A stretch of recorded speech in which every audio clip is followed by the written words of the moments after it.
जय हिंद दोस्तों, स्वागत है आप सभी का विजडम एजुकेशन पे। बीपीएससी के द्वारा 3 अगस्त 2021 को प्रोजेक्ट मैनेजर का एग्ज़ाम हुआ था। आज इसी से रिलेटेड हम डिस्कशन करेंगे। ये डिस्कशन आगामी जितने भी एग्ज़ाम है सभी एग्ज़ाम के लिए आपके लिए काफ़ी इंपॉर्टेंट होंगे। खास करके बिहार में सीडीपीओ का एग्ज़ाम होने वाला है और इसके साथ ही साथ बिहार में 67th बीपीएससी का एग्ज़ाम होने वाला है प्रीलिम्स का। तो ये दोनों ही एग्ज़ाम के लिए ये क्वेश्चन जो है रामबाण साबित होंगे, सबसे अधिक इम्पॉर्टेंट है। तो निश्चित तौर पे इसको देखें। कोई इशू है तो कमेंट सेक्शन में आप हमें कर सकते हैं, लिख सकते हैं। देखो, फर्स्ट क्वेश्चन है कि भारत में 1897 में किस हिल स्टेशन से विद्युत आपूर्ति प्रारंभ किया गया था? इसका आंसर है दार्जिलिंग। दार्जिलिंग से इसको प्रारंभ किया गया था 1897 में। सेकेंड क्वेश्चन है कि प्रधानमंत्री सहज बिजली हर घर योजना जो है, सौभाग्य योजना, प्रारंभ कब हुआ था? 2017 में ये योजना प्रारंभ हुआ था। थर्ड क्वेश्चन है कि स्वतंत्र भारत के प्रथम वित्त मंत्री कौन है? तो स्वतंत्र भारत के प्रथम वित्त मंत्री ऑप्शन बी यहाँ पे सही है, आर के शनमुखम चेट्टी। ये स्वतंत्र भारत के पहले वित्त मंत्री हैं। तो इसी तरह से आप जाकर के देख लेना, स्वतंत्र भारत के पहले जो मिनिस्टर थे उसका लिस्ट जाकर के चेक कर लेना। नेक्स्ट एग्जाम में आपसे पूछा जा सकता है, 67 बीपीएससी वगैरह में पूछा जा सकता है। नीति आयोग के AIM अटल इनोवेशन मिशन के अंतर्गत ACIC को प्रारंभ कब किया गया था? तो इसका आंसर मैंने जो चेक किया नेट पे, तो इसका आंसर है 31 जुलाई 2019 को ये प्रारंभ किया गया था। अब देखो question number fifth. Question number fifth की जानकारी एग्जैक्टली मुझे भी नहीं है कि इसका एग्जैक्ट आंसर क्या है। क्वेश्चन है कि 2018-19 को पूर्ण होने वाले वित्तीय दशक में भारतीय निर्यात की चक्रवृद्धि ब्याज दर कितनी है? तो एग्जैक्टली मुझे इसका पता नहीं है, इसलिए मैं इस पर डिस्कस नहीं कर रहा हूँ।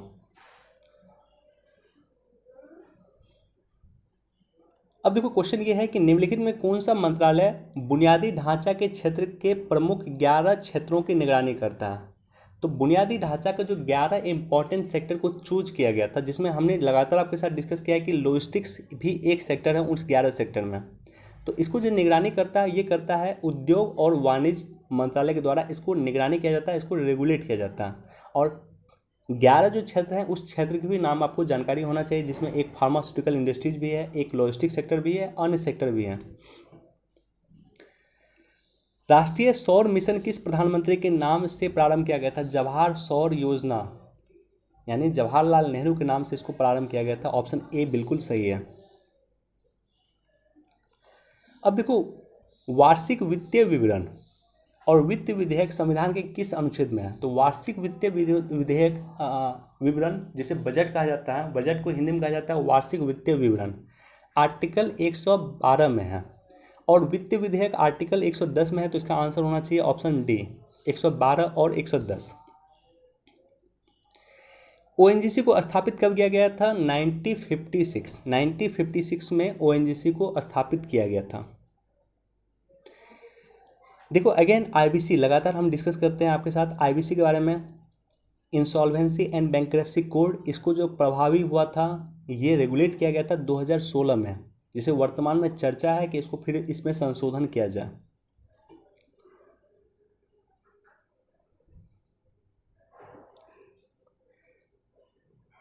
किस बजट में जीएसटी को अप्रैल 2020 से लागू करने का प्रस्तावित किया गया था? आई थिंक 2006-07 में किया गया था। Okay, yes, answer is B, option B है। 2006-07 के बजट में जीएसटी को अप्रैल 2010 से लागू करने का प्रस्ताव दिया गया था। ऑप्शन बी इसका बिल्कुल सही है। काफ़ी अच्छा क्वेश्चन है और काफ़ी इंपॉर्टेंट क्वेश्चन है। इस तरह से क्वेश्चन पूछा जा रहा है। देखो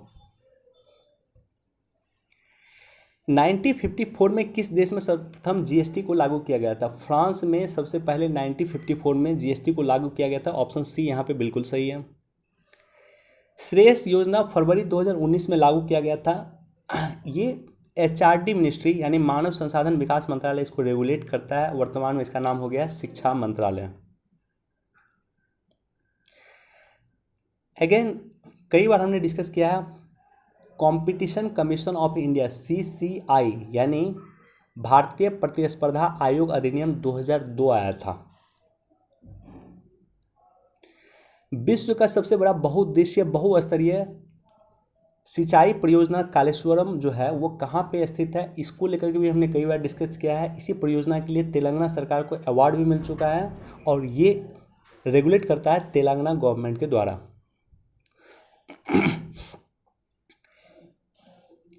रेलवे बजट को आम बजट से अलग किया गया था बजट 2017-18 में। ऑप्शन सी यहाँ पे बिल्कुल सही होना चाहिए।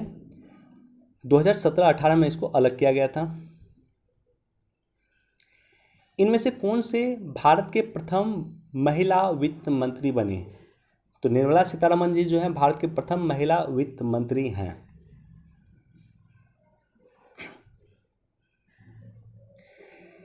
कर्मचारी राज्य बीमा निगम अधिनियम कब पारित किया गया था? तो 1948 में। इसको लेकर के भी ESIC हमने कई बार डिस्कस किया है। 1948 में इसको पारित किया गया था, कर्मचारी राज्य बीमा निगम। देखो, निम्नलिखित में बिहार का कौन सा उद्योग देश के घरेलू उत्पादन में 14%, सकल घरेलू उत्पादन में 4% और निर्यात में 30% का योगदान है? काफ़ी कह सकते हो कॉम्प्लेक्स क्वेश्चन और टफ क्वेश्चन कह सकते हैं इसको आप। तो जिसका पूछ रहा है क्वेश्चन कि औद्योगिक उत्पादन में 14% का योगदान है, GDP में 4% का योगदान है और निर्यात में 13% का योगदान है, बिहार का कौन सा उद्योग उससे संबंधित है? तो मेरे ख्याल से इसका आंसर होना चाहिए ऑप्शन डी, खाद्य प्रसंस्करण उद्योग होना चाहिए, लेकिन मैं श्योर नहीं हूँ। तो आप लोग इसको खुद से भी क्रॉस चेक कर सकते हैं, लेकिन मेरे अनुसार इसका आंसर होना चाहिए खाद्य प्रसंस्करण उद्योग, फूड प्रोसेसिंग इंडस्ट्रीज। बिहार उद्योग नीति 2016 में औद्योगिक विकास का लक्ष्य निर्धारित किया गया था 15% प्रति वर्ष। ऑप्शन डी इसका बिल्कुल सही आंसर है। वर्ष 2011-12 से 2014-15 की अवधि में बिहार का अनाज उत्पादन का स्तर कितना है? बिल्कुल मुझे भी पता नहीं है, मैंने नेट पे सर्च किया है, लेकिन मुझे इसका आंसर नहीं मिला। अगर आपके पास इसका आंसर है तो हमें कमेंट सेक्शन में ज़रूर लिखें। देखो, बिहार के उद्योगों की स्थापना हेतु एक भूमि बैंक की स्थापना किया गया था, जिसकी समग्र निधि वर्तमान में, इसकी जो भूमि बैंक स्थापित किया गया था बिहार सरकार के द्वारा, तो ये 1500 करोड़ रुपए से इसको स्टार्टिंग किया गया था, स्थापित किया गया था, और वर्तमान में ये 2500 करोड़ रुपए का हो चुका है।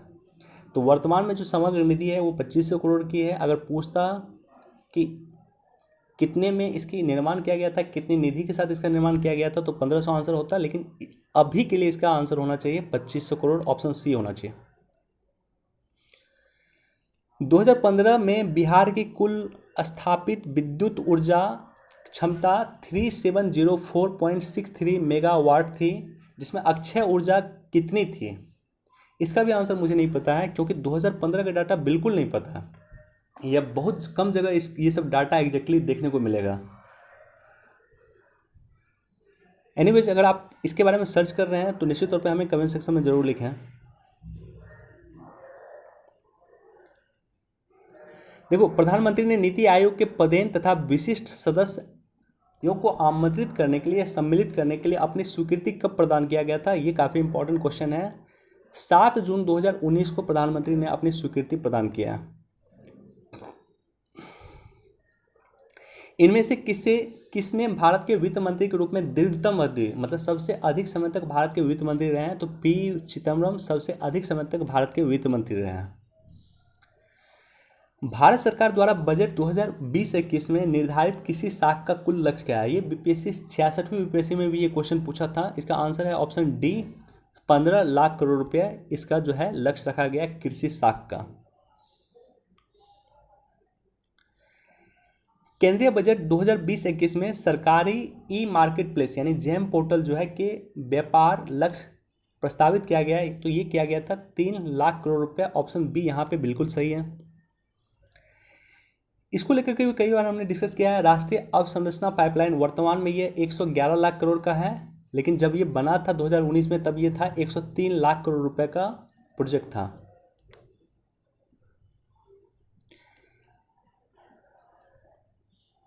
केंद्रीय बजट के अनुसार 2019-20 में सार्वजनिक व्यय और प्राप्तियों के पुनरीक्षित अनुमान निर्धारित किए गए हैं। मेरे अनुसार इसका आंसर होना चाहिए ऑप्शन बी। ऑप्शन बी इसका आंसर होना चाहिए, लेकिन आप लोग भी एक बार क्रॉस चेक इसको कर लेना, लेकिन मेरे अनुसार इसका आंसर होना चाहिए ऑप्शन बी। देखो, ये काफ़ी इंपॉर्टेंट क्वेश्चन है। महाबलोनिस भारी उद्योग विकास योजना जो द्वितीय पंचवर्षीय योजना जो बेस था वो महाबलिस मॉडल पे महालनोबिस मॉडल पे आधारित था द्वितीय पंचवर्षीय योजना।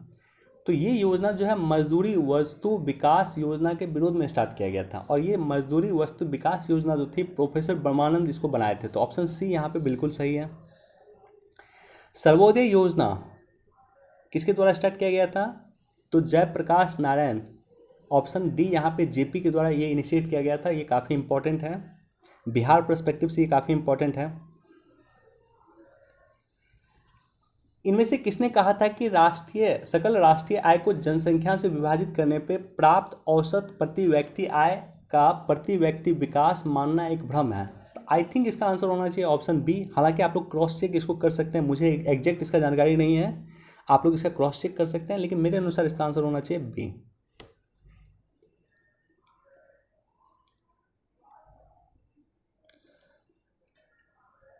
भारत का जीडीपी के सापेक्ष लोक ऋण अनुपात वित्तीय वर्ष 2019-20 के लिए हो गया था।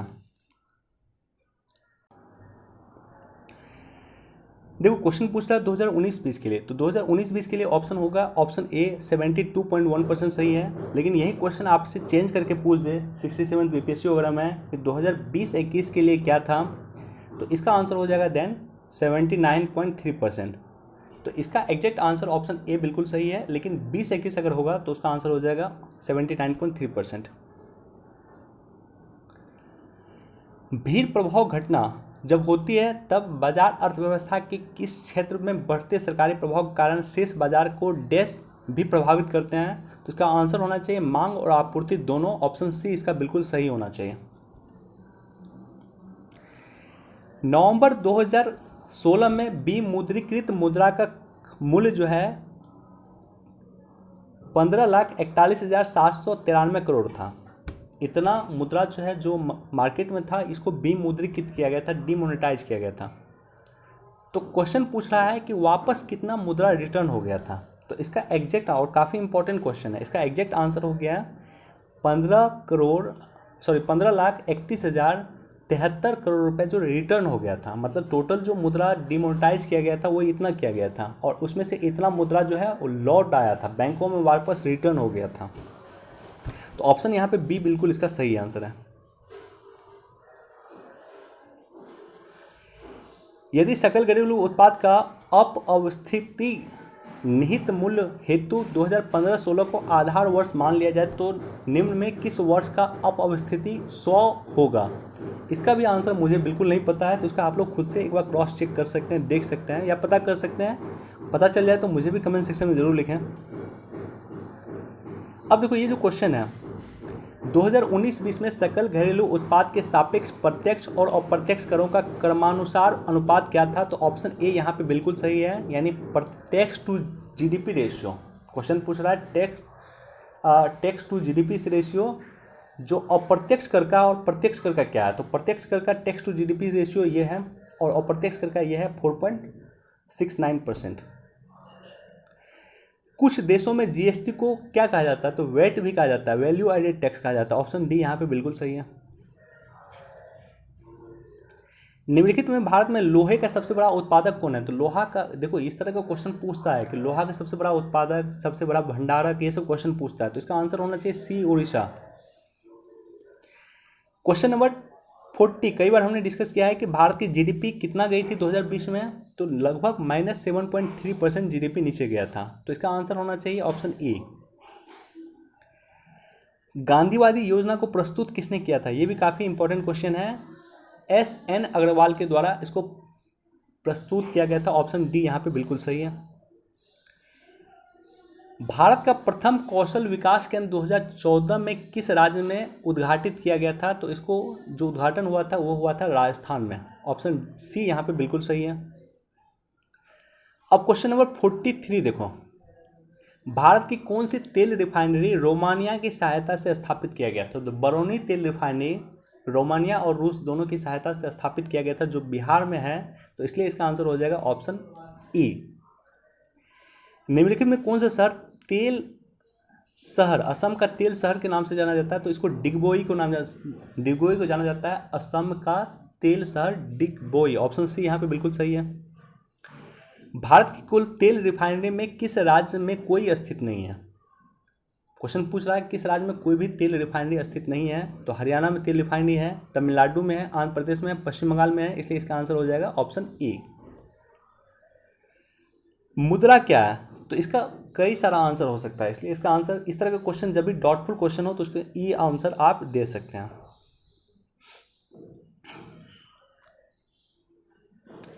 देखो, बजट 2020-21 में वित्तीय वर्ष 2022-23 के लिए जीडीपी विकास दर कितना था? तो सबसे पहले ये समझो कि बजट 2020-21 में 2022 के लिए कितना कहा गया था। 2022 में हमारा देश का जीडीपी कितना ग्रोथ करेगा, तो वो करेगा 12.6%, और 2023 में कितना करेगा, तो वो करेगा 12.8%। तो क्वेश्चन पूछा है 2023 के लिए, तो इसका आंसर, सही आंसर हो जाएगा ऑप्शन सी 12.8%।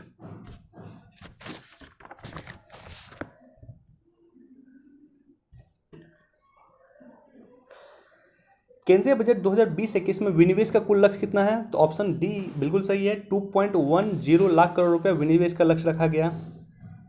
चलो क्वेश्चन नंबर 50 पे चलते हैं। भारत में राज्य संसाधनों की वृद्धि के लिए विभिन्न प्रकार के पूंजीगत करों को लगाए जाने की संस्तुति किसके द्वारा किया जाता है? तो केलकर समिति ने यह संस्तुति किया था। ऑप्शन यहाँ पे बी बिल्कुल सही होना चाहिए। मुद्रास्फीति अन्यायपूर्ण है, परंतु अपस्थिति यानी डिफ्लेशन जो है वो अनुचित है। ये कथन किसका है? John Maynard Keynes, JM Keynes का ये कथन है। जॉन मिनार्ड किन्स के बारे में हमने कई बार डिस्कस किया है। जो 1930 के समय में जो विश्व में आर्थिक मंदी आया था, उसी समय में उन्होंने अपना कॉन्सेप्ट दिया था, जो वर्तमान में कहीं अधिक प्रासंगिक है। निम्न में कौन सी साख नियंत्रण की परिमाणात्मक विधि नहीं है? तो ऑप्शन यहाँ पे बी बिल्कुल सही है, मार्जिनल रिक्वायरमेंट जो है, मार्जिन रिक्वायरमेंट जो है, ये परिमाणात्मक विधि नहीं है। इस तरह क्वेश्चन नॉर्मली इंग्लिश में देखने में अच्छा होता है, हिंदी में पता नहीं चलता एग्जैक्टली।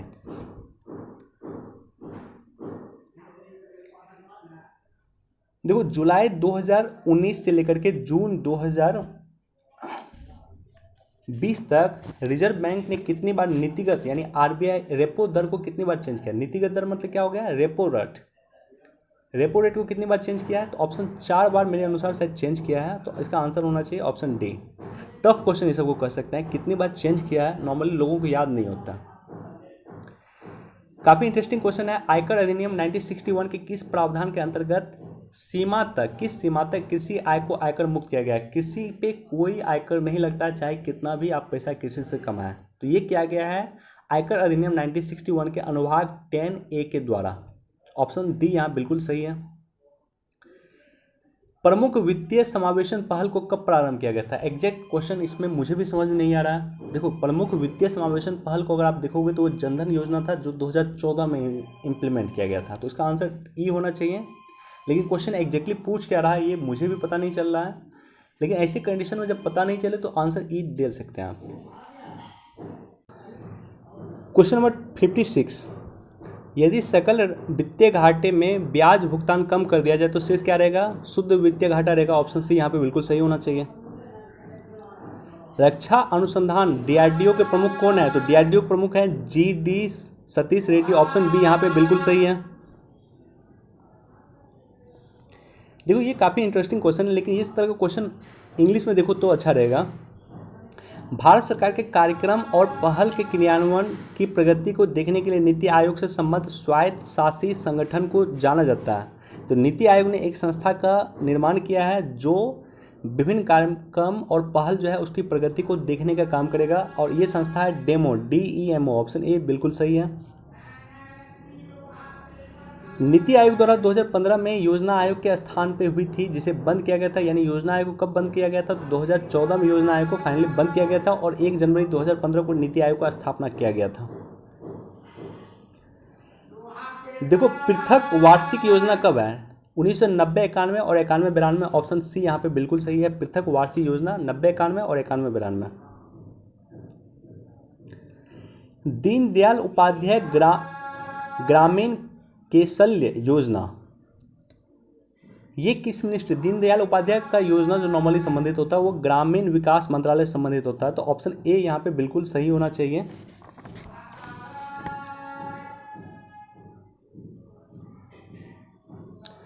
पंचायती राज के विचार को किसने प्रारंभ किया था? तो बलवंत मेहता समिति जो है 1957 में सबसे पहले इन्होंने प्रस्तावित किया था। तो ऑप्शन बी यहाँ पे बिल्कुल सही होना चाहिए। भारतमाला परियोजना की आर्थिक गलियारे की लंबाई कितनी है? तो आई थिंक ये 24,000 किलोमीटर है। ऑप्शन ए यहाँ पे बिल्कुल सही होना चाहिए। देश में पोत कारखाने की कुल संख्या निजी पोत कारखाने की संख्या की कितनी है? तो इसका भी एग्जैक्ट आंसर मुझे पता नहीं है, तो इसलिए मैं इस पर कमेंट नहीं करूँगा। नेट पे सर्च किया था, मुझे मिला नहीं। आप लोग को मिले तो कमेंट सेक्शन में मुझे बता सकते हैं, लिख सकते हैं। वाणिज्य एवं उद्योग मंत्रालय के तहत DPIIT कई बार हमने डिस्कस किया, 1995 में इसका स्थापना हुआ। ऑप्शन ए बिल्कुल सही है। कोर इंडस्ट्रीज का आधार वर्ष हाल फिलहाल में कितना बदल के किया गया? 2011-12 कर दिया गया है। IIP का इंडेक्स हमने कई बार डिस्कस किया IIP के बारे में, इसे लेकर क्वेश्चन पूछा गया। इसका आधार वर्ष है 2011-12। इसी तरह से जो कंज्यूमर प्राइस इंडेक्स है CPI का आधार है 2015-16 कर दिया गया है। उड़ान योजना जम्मू कश्मीर से संबंधित है। उड़ान योजना कहाँ से संबंधित है? जम्मू कश्मीर से। ऑप्शन सी यहाँ पे बिल्कुल सही है।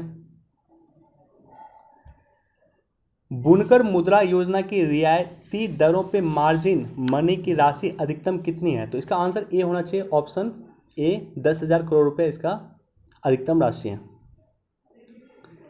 कौशल विकास योजना का गठन कब हुआ था? तो इसका गठन हुआ था 2014 में। 2014 में कौशल विकास योजना का गठन हुआ था। IIP में 8 कोर उद्योगों का भारांश कितना है? तो बहुत ही, आप देखो, बहुत ही मार्जिन से क्वेश्चन पूछा है। 40.25, 40.26, 40.27 और 40.28। इसका एग्जैक्ट आंसर है 40.27, 40.27% इसका एग्जैक्ट आंसर। जो बाइडेन जो अमेरिका के राष्ट्रपति चुने गए हैं वो जाने जाते हैं, मेरे अनुसार ये परंपरावादी जो राजनीतिज्ञ हैं इसको जाने जाते हैं। तो ऑप्शन ए इसका सही आंसर होना चाहिए। हालांकि मैं श्योर नहीं हूँ, लेकिन मेरे अनुसार इसका आंसर होना चाहिए ऑप्शन ए। कोविड के संभावित चिकित्सा के लिए 3M यंग साइंटिस्ट अवार्ड 2020 किसे मिला है जो अमेरिका स्थित भारतीय मूल की नागरिक है? तो ये मिला है अनिका चेब्रोलू। ऑप्शन ए यहाँ पे बिल्कुल सही है। अनिका चेब्रोलू को ये अवार्ड मिला है। TRP क्या होता है? Television rating point. काफ़ी इजी क्वेश्चन है। ऑप्शन डी सही है। ब्लू मून का क्या मतलब होता है? पूरा चांद होना चाहिए।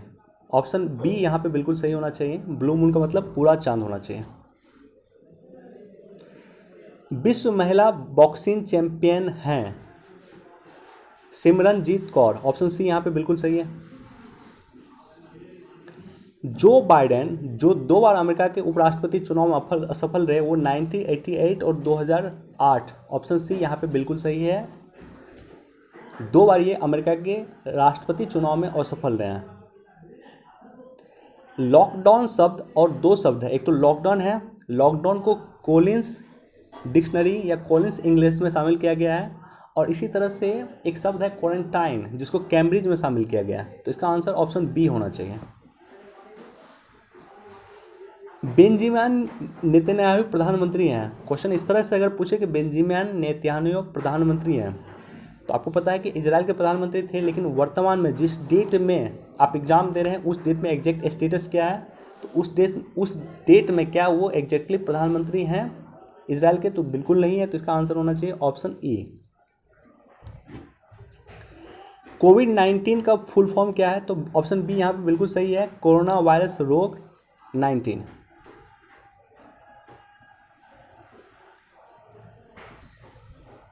प्रिपेयरिंग फॉर डेथ गहरे विचार किसने दिया था? तो इसका एग्जैक्ट आंसर होना चाहिए प्रिपेयरिंग फॉर डेथ। इसका आंसर होना चाहिए अरुण शौरी। ऑप्शन बी यहाँ पे बिल्कुल सही है। अरुण शौरी ने ये बुक लिखा है preparing for death. Jnanpith award दिया जाता है साहित्य के सेक्टर में। ऑप्शन सी बिल्कुल सही है। प्रधानमंत्री मुद्रा योजना जो है गैर कृषि गतिविधि में दिया जाता है, सिर्फ गैर कृषि गतिविधि। ऑप्शन बी यहाँ पे बिल्कुल सही है। काफ़ी इंपॉर्टेंट क्वेश्चन है और काफ़ी डीप क्वेश्चन पूछा है। गैर कृषि गतिविधि में मुद्रा योजना दिया जाता है। अर्नब गोस्वामी क्या है? टीवी पत्रकार हैं। The India way strategies for on uncertain world, ये पुस्तक के बारे में भी हमने डिस्कस किया है अपने एडिटोरियल सेक्शन में, अपने न्यूज़ एनालिसिस में। एस जयशंकर साहब की ये बुक है द इंडिया वे स्ट्रेटजीज। इस किताब को लेकर के जो है इसका एक फ़ोटो मैंने अपने टेलीग्राम चैनल पे भी डाला था आपके लिए। आयुष क्या है? देखो आयुष क्या है? आयुर्वेद, योग, यूनानी, सिद्ध और होम्योपैथिक। ऑप्शन ए यहाँ पे बिल्कुल सही होना चाहिए। Yes, I think option A इसका बिल्कुल सही होना चाहिए।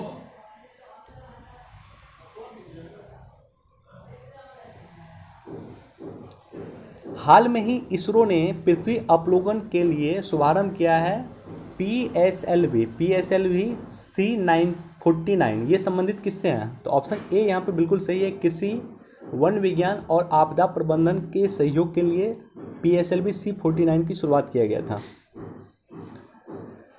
अब देखो निम्नलिखित में कौन से भारत की छोटी कर्ज देने वाली संस्था नहीं है? तो इसका आंसर मेरे ख्याल से ई होना चाहिए, क्योंकि बिहार डेवलपमेंट ट्रस्ट भी छोटी फंड नहीं देती होगी और अटल पेंशन योजना भी नहीं देती है। तो इसका आंसर होना चाहिए option E.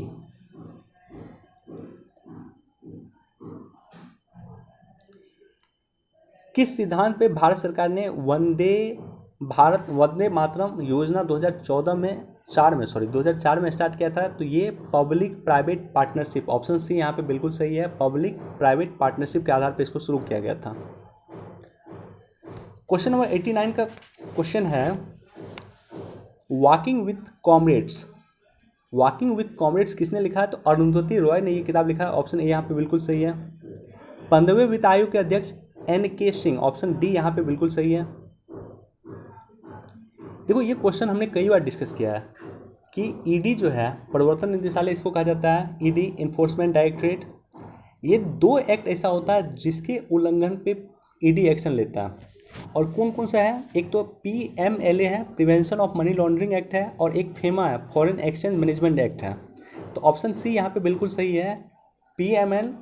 PMLA and FEMA FEMA, ये दोनों एक्ट का उल्लंघन होगा तभी जाकर के ईडी एक्शन लेगा। भारत के मुख्य सूचना आयुक्त कौन है वर्तमान में? तो यशवर्धन कुमार सिन्हा है। ऑप्शन डी यहाँ पे बिल्कुल सही है। भारत में कितने रामसर साइट हैं? एग्जैक्टली अभी 42 रामसर साइट है। तो आंसर इसका ई होना चाहिए। बंगाली अभिनेता सौमित चटर्जी कौन थे? तो कवि भी थे, निबंधकार भी थे, चित्रकार भी थे। तो इसका आंसर होना चाहिए ऑप्शन डी, ये सब कुछ थे। बिहार में हाल में हुए चुनाव में कितना नोटा चुना गया, मतलब कितना नोटा वोट पड़ा था? तो ये पड़ा था 706252। 7,06,252 वोट नोटा का पड़ा था बिहार का जो असेंबली चुनाव हुआ था 2020 में, उसमें। तो ये डाटा पूछा है, ये डाटा आगे भी पूछा जा सकता है। और लगभग ये था 1.7%, टोटल वोट का 1.7%। अगर परसेंटेज में मैं बताऊँ तो 1.7% वोट जो है नोटा का पड़ा था, और एग्जैक्टली वोट था 7,06,252 वोट।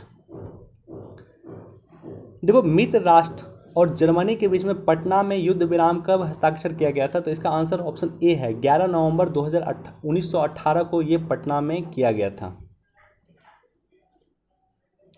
बिहार का चाणक्य उपनाम किसे दिया जाता है? तो नीतीश कुमार को दिया जाना चाहिए। ऑप्शन सी इसका बिल्कुल सही है। जीतन राम मांझी किस राजनीतिक दल से जुड़े हुए हैं? हम से जुड़े हुए हैं। हिंदुस्तानी अवामी मोर्चा HAM, हम से जुड़े हुए हैं। ऑप्शन ए बिल्कुल सही है। 2020 में हुए चुनाव से पहले बिहार के उप मुख्यमंत्री कौन थे? तो सुशील कुमार मोदी जी बिहार के उप मुख्यमंत्री थे। ऑप्शन डी यहाँ पे बिल्कुल सही है। अक्टूबर 2020 में बिहार के किस आर्द्र भूमि को रामसर साइट के रूप में नामित किया गया? तो काबर ताल लेक है जो बेगूसराय में पड़ता है, उसको नामित किया गया था। ऑप्शन ए बिल्कुल सही है। पूर्व मुख्यमंत्री भोला पासवान शास्त्री बिहार के किस जिले से थे? तो ऑप्शन ए बिल्कुल सही है, पूर्णिया से थे। देखो ये काफ़ी इंटरेस्टिंग था, काफ़ी चर्चा हो रहा था उस समय में कि शक्ति सिंह जो है वो जेडीयू वो आरजेडी के हैं, उसको जो है सबसे कम मार्जिन से जो हराया गया था बिहार में, वो 13 वोट से हराया गया था। ऑप्शन डी यहाँ बिल्कुल सही है। सबसे कम मार्जिन से शक्ति सिंह हारे थे और वो 13 वोट से जेडीयू के एक प्रत्याशी से हारे थे। बिहार में अधिकतम कितने मंत्री बन सकते हैं? तो 15% आपको पता है कि मंत्री बन सकता है, जितना सीट है टोटल विधानसभा में उसका 15% मंत्री बन सकता है। तो टोटल 37 मिनिस्टर बिहार में बन सकते हैं। CMIE के डाटा के अनुसार अक्टूबर 2020 में बिहार में बेरोजगारी की दर कितनी थी? 8.9% थी। ऑप्शन यहाँ पे सी बिल्कुल सही है। बेका लगातार हमने डिस्कस किया, भारत अमेरिका के बीच में सबसे लेटेस्ट मिलिट्री अलायंस एग्रीमेंट जो साइन हुआ वो बेका है, basic exchange cooperation agreement. Basic exchange cooperation agreement BECA sign हुआ 2020 में साइन हुआ। ऑप्शन ए बिल्कुल सही है। कमला हैरिस के बारे में पूछा है, तो कमला हैरिस का जो ऑप्शन यहाँ पे है वो आई थिंक ऑप्शन बी यहाँ पे बिल्कुल सही है। कानूनी पेशेवर थे पहले, उसके बाद सरकारी वकील बने, अमेरिका के सीनेटर बने और वर्तमान में अमेरिका के उपराष्ट्रपति हैं, जो भारतीय मूल की महिला है। एक समान व्यवस्था का 6 अंकीय पहचान कोड किसने विकसित किया है? तो विश्व सीमा शुल्क संगठन ने इसको विकसित किया है। ऑप्शन डी यहाँ पे बिल्कुल सही है। मदरसा का मतलब क्या है? मेरे ख्याल से मदरसा का मतलब बी होना चाहिए, लेकिन मैं श्योर नहीं हूँ।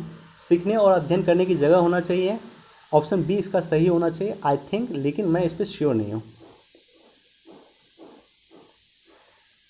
HDFC के MD के पद पे निवृत्त होने के बाद ग्लोबल इन्वेस्टमेंट फर्म कार्लाइल के वरिष्ठ सलाहकार के रूप में काम किया आदित्य पुरी जी, HDFC से जुड़े हुए हैं। ऑप्शन ए बिल्कुल सही है। कौन से नवीकरणीय ऊर्जा के स्रोत नहीं है? जीवाश्म ईंधन जो है नवीकरणीय ऊर्जा के स्रोत नहीं है। तो इस तरह से 110 क्वेश्चन का एनालिसिस हो गया। अब जो है टोटल 150 क्वेश्चन पूछा हुआ है, 110 क्वेश्चन हमने आपके साथ डिस्कस किया और रेस्ट जो 40 क्वेश्चन पूछा था वो मैथ वगैरह क्वेश्चन था, जो मैं आपके साथ डिस्कस नहीं कर रहा हूँ। लेकिन मैंने कोशिश किया है कि जो करेंट का क्वेश्चन था और इकोनॉमिक्स, बेसिकली करेंट और इकोनॉमिक्स का क्वेश्चन था ये, जो हमने आपके साथ डिस्कस किया है, और आगामी जितने भी परीक्षा हैं उसमें ये आपके लिए इंपॉर्टेंट हो सकता है। चलिए, वीडियो देखने के लिए धन्यवाद। Thank you so much. Please do like share and subscribe. Thank you.